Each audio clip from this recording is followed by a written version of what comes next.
Have you ever noticed that you can have 10 things that you need to get done in a day?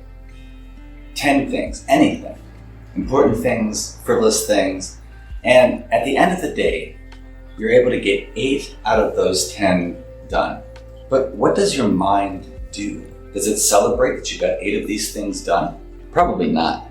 Not if your mind's like my mind and like every other mind out there. Thinking mind, that is. And you're not alone. This is what the mind, the thinking aspect of the self does. And in this video, I'm going to explain why this occurs and an easy way that you can add gratitude to your life to help balance out this slant, this place where our minds want to focus. Now, I've spoken about this several times before here on this channel. The number one job of the thinking mind, in essence, is to keep you alive. Is that going to kill me? I think that might kill me. The situation could definitely kill me. Or maybe not. But it might be worse than killing me. It's what our minds are designed to do. 20 million years ago, probably even older than that. There's an underlying program to keep us alive. And we do this by solving problems. So when you're faced with a to-do list, 10 things that need to get done. I have to get that project in. I gotta pick up those kids. I gotta make a doctor's appointment. I have to prepare for dinner. I have to. And this aspect of ourself is a useful aspect when it's applied to these typical components that we have to do every single day. It's what helps us to move forward, to have a roof over our head, to have food on our table, to have money coming in, to know that we're connected to people in our neighborhood and our families. But the thing is, at the end of the day, you ever notice you got those 2 things that you didn't do, and your mind just keeps spinning on them.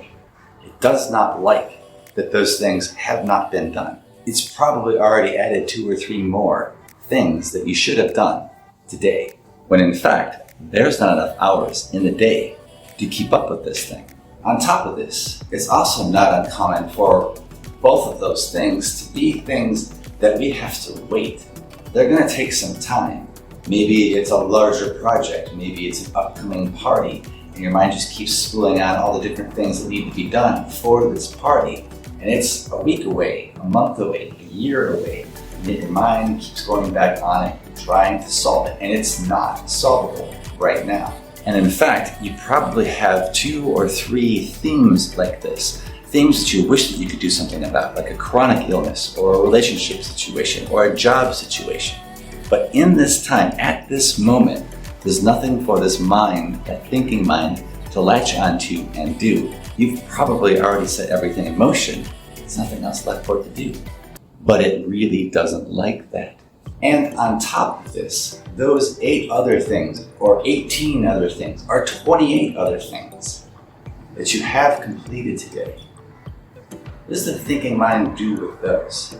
When you actually finish something that needs to be done, what does your mind typically do with that? If it's like everybody else's mind, nothing. It doesn't care. It's not a problem. It's not going to be life-threatening. The thinking mind doesn't care about a problem that's solved, because its number one goal is to solve those problems and keep you alive. This is just how we're wired. This is what helps to keep us alive.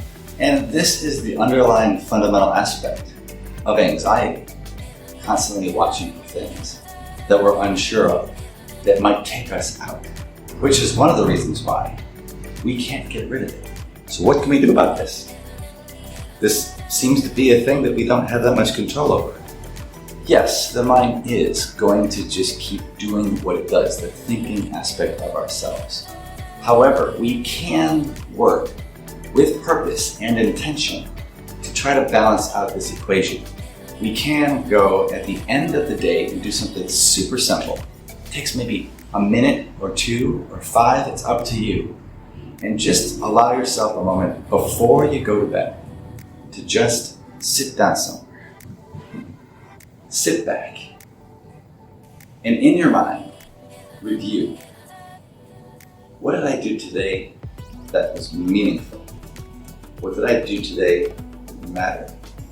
What am I grateful for? 3 things I'm grateful for that happened today. It can be anything.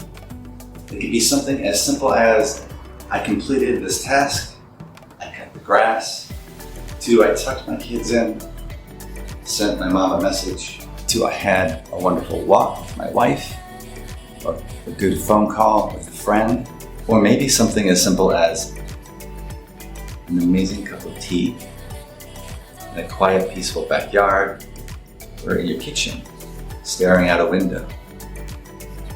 What are you grateful for? Some days I can do just barely 3. My mind is too busy. It's trying to focus on all those things that it wants to try to get rid of, to solve.